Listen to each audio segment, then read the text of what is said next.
तो आज का हमारा पेपर है टीचिंग एंड लर्निंग और हमारा टॉपिक है मैचुरेशन।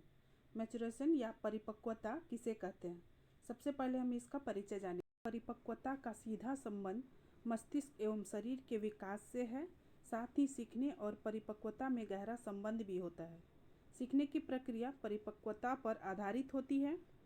कोई व्यक्ति किसी कार्य को सीखने के लिए परिपक्व है तभी वह सीख पाएगा, अन्यथा उसके लिए उस कार्य को सीखना कठिन होगा।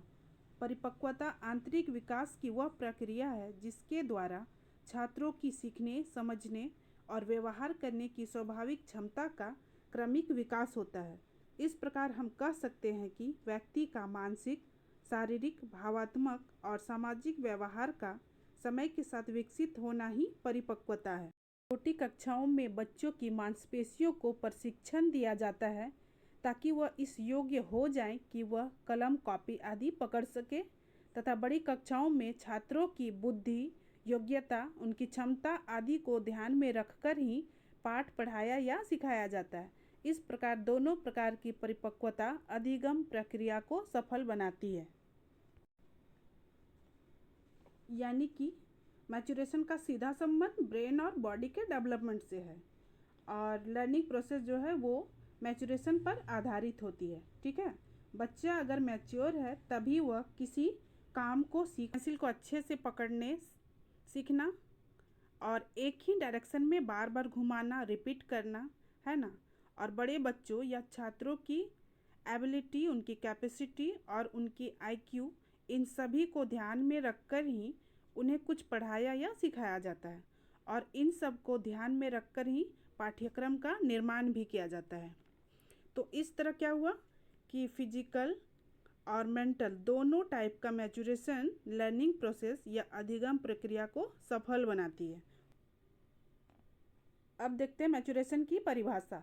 पहली परिभाषा है वुल्फ एवं वुल्फ के अनुसार परिपक्वता का अर्थ यह है कि विकास के निश्चित अवस्थाओं में बच्चे पूर्व से जिस कार्य को करने में सक्षम नहीं थे उसको कर लेते हैं। और दूसरी परिभाषा है गैरी और किंग्सले के अनुसार परिपक्वता एक ऐसी प्रक्रिया है जिसमें शारीरिक संरचना की वृद्धि और विकास के परिणाम स्वरूप व्यवहार में सुधार होता है। देखते हैं पहली परिभाषा वुल्फ एवं वुल्फ के अनुसार इन्होंने क्या किया है कि मैचुरेशन का अर्थ यह है कि विकास के निश्चित अवस्थाओं में, यानी कि डेवलपमेंट की 4 स्टेजेज हैं: शैशवावस्था, बाल्यावस्था, किशोरावस्था और वयस्कता। इन चारों अवस्थाओं में बच्चे पूर्व से, यानी कि पहले से जिस काम को करने में सक्षम नहीं थे उसको अब कर लेते हैं। क्यों कर लेते हैं? क्योंकि बच्चे इन अवस्थाओं के बाद पूर्ण रूप से मैच्योर हो चुके हैं। ठीक है। दूसरी परिभाषा गैरी एवं किंग्सले ने, इनका कहना है कि मैचुरेशन एक ऐसा प्रोसेस है जिसमें बॉडी स्ट्रक्चर के ग्रोथ एंड डेवलपमेंट के परिणाम स्वरूप या इसके बाद ही हमारे बिहेवियर में इम्प्रूवमेंट आता है। अब देखते हैं परिपक्वता की विशेषताएं। पहली विशेषता है यह एक स्वतः प्रक्रिया है। दूसरी, परिपक्वता एक जन्मजात प्रक्रिया है, यानी कि यह बाय बॉर्न प्रोसेस है। तीसरा है यह छात्रों को सीखने के लिए तैयार करता है, यानी कि मैचुरेशन जो है वो छात्रों को सीखने के लिए उन्हें रेडी करता है।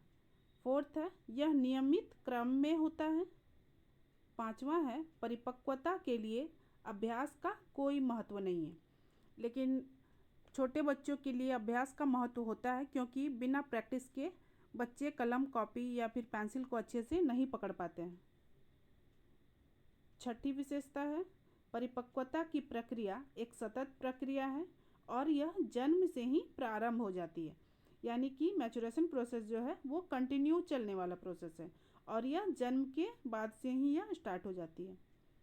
सातवीं विशेषता है परिपक्वता की प्रक्रिया एक विशेष उम्र के बाद रुक जाती है, यानी कि विशेष उम्र यानी जब व्यक्ति वयस्क हो जाता है तब वह मेंटली और फिजिकली दोनों रूप से फुल्ली मैच्योर हो चुका होता है, इसीलिए परिपक्वता एक विशेष उम्र के बाद रुक जाती है। आठवीं विशेषता है परिपक्व होने के बाद व्यक्ति या छात्रों के व्यवहार में परिवर्तन होता है, यानी कि कोई बच्चा या आदमी जब परिपक्व हो जाता है, मैच्योर हो जाता है, तो उसके बिहेवियर में ऑटोमेटिक कुछ चेंजिंग आ जाती है।